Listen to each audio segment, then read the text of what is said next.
This video specifically, I want to talk about astrology and how that kind of ties into my life right now, why I like studying astrology, why I want to learn more about it, and things about it that aren't what people think it is. I'm not an astrologer. I'm not really an expert on astrology. The more that I've been learning lately about astrology, the more I feel like, wow, there's a lot of things that I really, truly don't know. And it also has opened my eyes more to how, in this 2020 modern times, astrology has become a little bit more mainstream. People love co-star, people know more about their sun sign, their moon sign, their rising sign, all of that kind of thing. That's a whole load of crap. It's just modern astrology is a lot different than traditional astrology. I would consider astrology a science. Ancient peoples used the positions of planets, stars, if you will, kind of as they viewed them in a very scientific way, the scientific method. They pointed out the positions of these planets in the sky and notated what happened on Earth because of that. And so a lot of it is math-based as well, using different calculations to pinpoint, oh, when these planets are in these positions and then they are aspect these planets and they move through these parts of the sky, these things happen, right? That is how science works. I know when we think of modern science, we think of like very technology based, but it's all up for interpretation, right? We regard scientific discoveries as fact, but they're kind of really theories because you can come to a conclusion based on your experiment and following the scientific method. But as we've seen, sometimes scientists will later realize that there were factors that they didn't consider, or you have controlled variables, and sometimes there were variables that they didn't consider, and that can change the outcome and the result of your findings. So really, how much of science is actually fact? People will say, do you believe in astrology? And it's not really something that you believe in. I just think that our modern day perception of astrology is just like the horoscope you read in the newspaper. And it's like, well, that didn't come true for me. Or you can't possibly say that everyone who is a Libra is the same.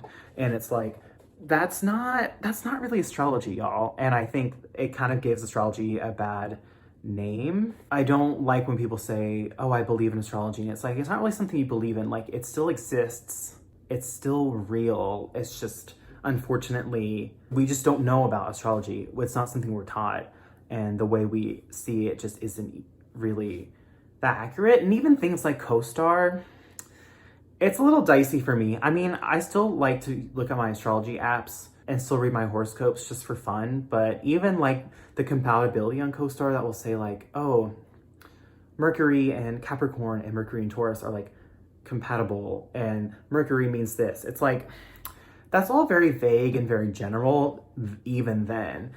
Astrology is very complicated and complex, and there's so many different calculations that go into a birth chart or the interpretation of what the planets are doing. And that's what I think is so beautiful about it, is that truly everyone's birth chart is unique and everyone's life and everyone's experience is unique. That kind of brings me into the next point, is that prediction astrology deals a lot with the 12 houses. So which is based off of your ascendant, your line of your ascendant, your rising sign being your first house, and then 12 houses representing 12 areas of life. So really, predictive astrology and horoscope is based on where those planets are falling and aspecting in those houses. So really, a horoscope that says, okay, Virgo, this is what's happening this week. It's that doesn't even really make sense, because your horoscope is based off of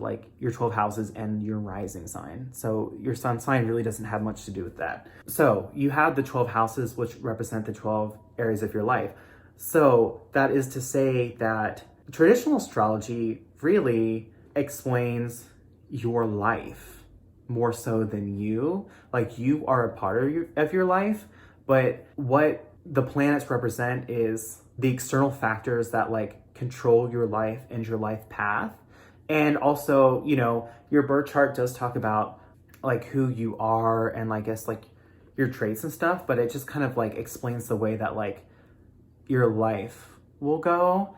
And I'm really into that concept of you are not your life. Your life is an external factor. A lot of things you really don't have control over. And I like the peace that comes with that, just knowing that like things just happen and things just like might be the way they are, and that's not really on you. We put so much emphasis in modern times on controlling your destiny, and like you are in control of your life. You do what you want, like you make your own choices. And that's a lot of pressure. I mean, that's great, but that's a lot of pressure to me. The more I'm reading about this, the more that I'm kind of exploring the idea of like, what if your life is just the way that it is? And a lot of what traditional astrology seeks to explain for people is like, how do you fit into your role in life, in the world? Everybody has a certain role that they fit into, and the more you just kind of go with that, the better life is, or you're just like at peace with it and content with whatever life comes at you. And even if it's not pleasant, right? Like not everything is going to be pleasant or good in your life, and that is just the way it is, but that's all part of the experience of being alive on earth. There's no reason to feel like you have to do anything about it. Sometimes it's okay to just be like, yeah, this sucks. We're so like, you don't have to accept what you don't want to accept, but like sometimes you just need to accept that things suck and things are bad and you don't like the way things go. But time passes, things change. I highlighted a lot of stuff in this book. And I wanted to start with the cyclical nature of the universe. And we are so focused on like progress in a straight line. And I know that a lot of you will say, well, progress goes like this. You have ups and downs, but there's still that idea of like, you're going on a trend that's like progressing and going upward. But really in traditional astrology, and I guess in ancient Greece or Babylonia or like Egypt, like some of those cultures in BC times, they viewed life as cyclical. And this says astrology is cyclical. The idea that progress goes in a straight line is an all-pervasive belief in Western culture that there's an unspoken assumption that the progress of a chart in time is related to an ongoing, ever-increasing progress of evolution of the individual. So that's the idea, like you're progressing, you're growing, you're like evolving as a person. And astrology is more saying like it's cyclical. Like you're not going here. You're doing the motions. Pairs of all opposites alternate in cycles, right? Day is followed by night, growth is followed by decline, youth is followed by age, birth is followed by death. We have day and night, summer and winter. Days get longer, days get shorter. Plants sprout, bloom, grow, and die. Just as the moon is reborn each month, grows to full, then declines and dies again. In our modern linear worldview, we tend to not understand the cyclical nature of much of our world. We accept growth but not decline. We're desperately trying to, for example, keep the economy in a state of progress, growth. We don't want decline. Decline is bad. But in the natural world, with any kind of living being or ecosystem, perpetual growth is both monstrous and impossible. I love that line in this book. Amazing. This is the book, by the way, Introduction to Traditional Natal Astrology. It's written by Charles. I'm such a bad YouTuber. You know, when they like put up their hand, they're like trying to get the focus. Charles Aubert, French, for any of you Francophiles out there. Anyway, okay, back to the point. We accept youth but not aging, so we encourage the natural process of growth and do all we can to fight or deny the equally natural process of aging. That's also something I want to talk about in a video that's more focused on like appearance and the body. Is we hate aging, but I'm like, why would we can't, no one is exempt from aging. Why are we constantly trying to tell ourselves that like we can't let ourselves age and that we need to do everything to prevent aging? Aging is bad. Oh my gosh, you need to do this to your skin or else you'll look 70 by the time you're 50. But it's like our perception of age is so warped that like we think people look 70 when they are 50 if they don't take care of their skin, but it's like they're 50. Like we all age. It's not something that like, yeah, it's not like smoking. Like you could just not smoke, but you can't just not age, right? That's stupid.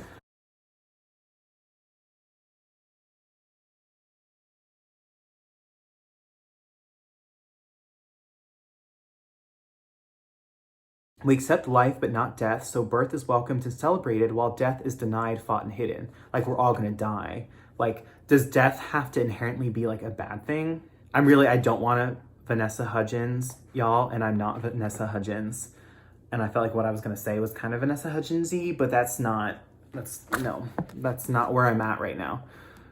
Okay. In astrology, the movement is circular, cyclical, and not linear. There is no straight line growth. There's birth, but there's death. There's youth, there's age. There are planets that build up, we call them benefic. There are planets that obstruct and break down, and we call them malefic. Each is a necessary part of a cycle.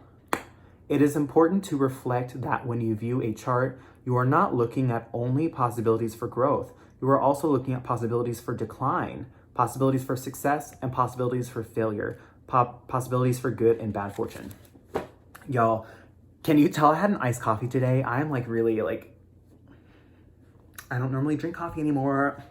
But you see where I'm going with this? That I think in modern astrology, or just like our modern worldview, we are so focused on the positive, or like, oh, this is seemingly negative, but we try to put a positive spin on everything instead of just being like, yeah, this is like bad, or this isn't like gonna go well, or this is gonna be a bad time, or this is like a bad trait. I think what Charles is saying is that a lot of modern astrologers don't like to talk about the negative things in a person's chart, or if they're doing prediction for somebody, they don't want to talk about the bad things that will happen or try to put a positive spin on it. You know, we don't want to tell things that people don't want to hear. Like, no one wants to hear like something bad is going to happen to you.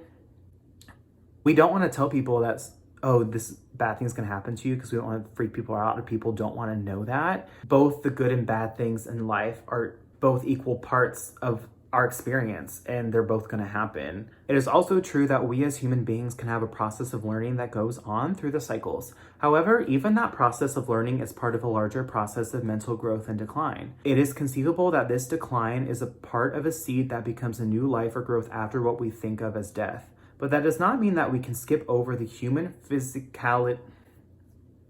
But that does not mean that we can skip over the human physical reality of growth, decline, and death. I just think that's so amazing. Does not mean that we can skip over the human physical reality of growth, decline, and death. We want to avoid the decline so bad, but we get back to the growth cycle a lot faster if we did try to fight it. I think so much of what we want to do in our lives is avoid the decline. But if you just let it decline, it will grow again.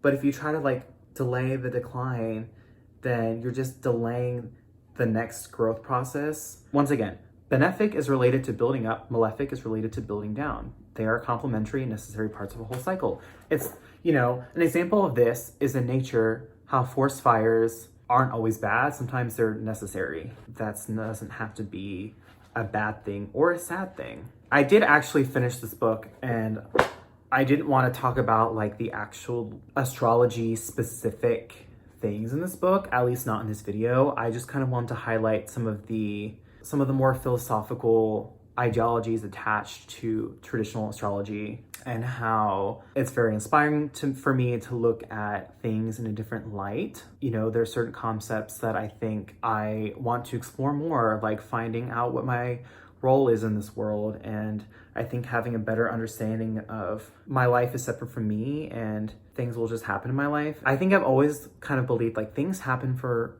a reason. Everyone kind of has like a destiny. It's not always going to be equal, or, you know, some things might be like perceived as like worse or bad than others. If you just let go of the idea that you have to avoid the bad, or you have to control everything that happens in your life, then you're just going to be a lot more content. Comment if you like the type of content I'm putting out, what kinds of things you want to see, what kinds of things you want me to talk about. I would love to keep sharing with all of you.